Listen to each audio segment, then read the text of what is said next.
आज आम्ही परभणी जिल्हा मध्यवर्ती सहकारी बँक 26 ते 29 या निवडणुकीमध्ये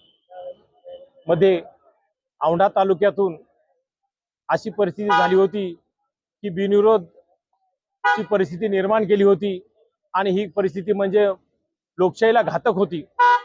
कोणाचेही ऑडिट न होऊ देणं, कोणाच्याही सोसायट्या नील न होऊ देणं, रेग्युलरमध्ये न येऊ देणं, ऑडिटसाठी प्रॉब्लेम, असे अनेक गेल्या 5 वर्षामध्ये कोणाचेच कामं न करता जे विद्यमान सदस्य आहेत त्यांनी हे 5 वर्षात काम केलं। चेअरमन लोकायला अडविण्याचं काम केलं आणि कोणाचंही ऑडिट न होऊ दिल्यामुळं कोणालाही ब दर्जामध्ये जे निकषात जी संस्था होती ती एकही बसून न देण्याचं काम केलं आणि जे लोक होते त्यांच्यावर ऑब्जेक्शन घेऊन त्यांना बाद करण्याचं काम केलं।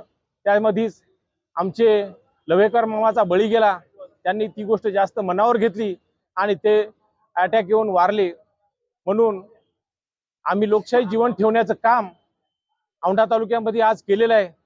मतदाराला न विचारताच ही निवडणूक बिनविरोध करण्याचं काही जणांनी घाट धरला होता, त्याला ब्रेक देण्याचं काम आम्ही मनीष भाऊ असेल आम्ही असेल केलेलं आहे।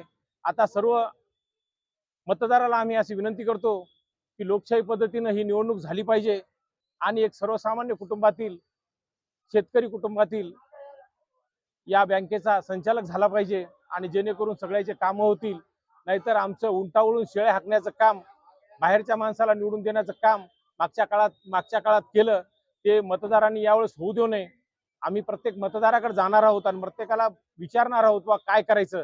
आम्ही आमची भूमिका केलेली आहे। आता राहिलेली मतदाराची भूमिका मतदारांनी पूर्ण करावी एवढी सर्व मतदारांना आम्ही विनंती करतो आणि येणाऱ्या निवडणुकीत सोपानराव लवेकर यांचा कसा विजय होईल त्या दृष्टीने आम्ही काम करणार आहोत आणि लोकांचे शेतकऱ्याचे प्रश्न सोडवण्याचा निश्चित प्रयत्न करतील, कारण ते सर्वसामान्य घरातले आहेत।